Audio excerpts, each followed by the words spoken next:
Good grief. Genesis chapter 23. Death or bereavement in the family is a devastating, daunting, and even depressing affair. Recovering from the loss of a loved one or a family member is a slow and sober process, never smooth or simple. Abraham and his wife Sarah loved each other. Their unusual love story is one for the ages. Their love had survived their immaturity, insensitivity, and idiosyncrasies.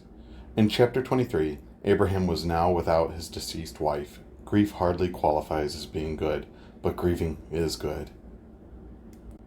How is grieving good? Why does grieving make tragedy bearable? What should we do when a loved one passes away?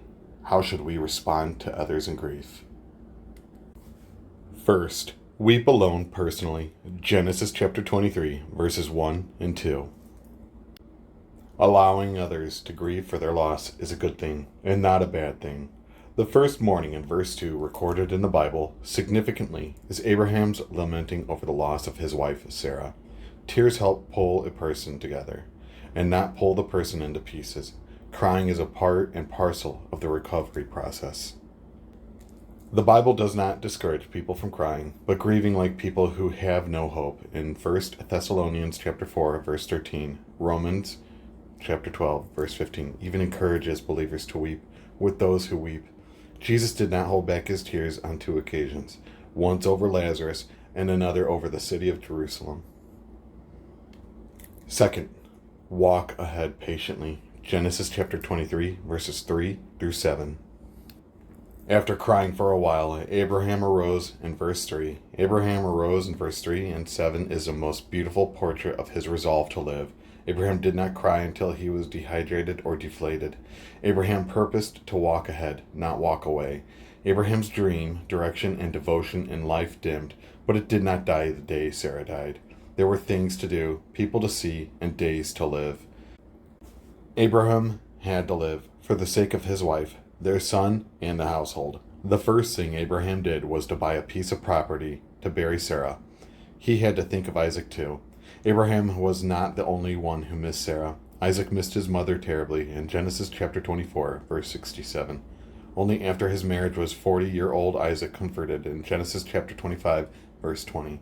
Finally, Abraham was nowhere near death or dying. He remarried at a later age, started another family, had 6 more sons, and lived to 175 years old.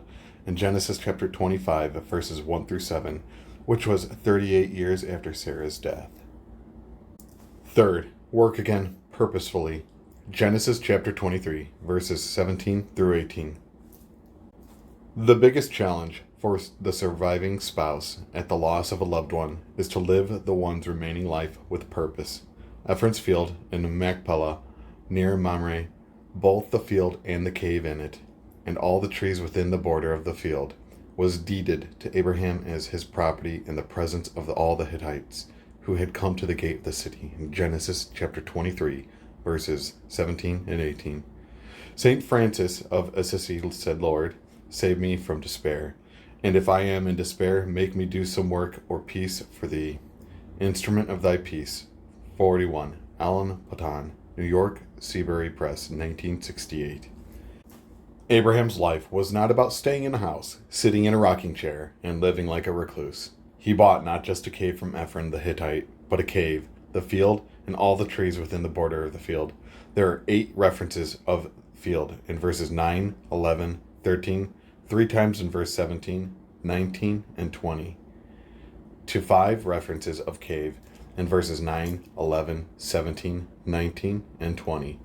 So there was much to do outside the cave and more to life than the cave. The cave is the indoors and the field and the trees are the outdoors.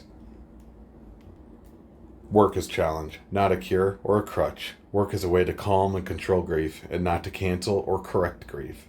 Work is a grieving person's connection to the people and the world again, not a cover from them.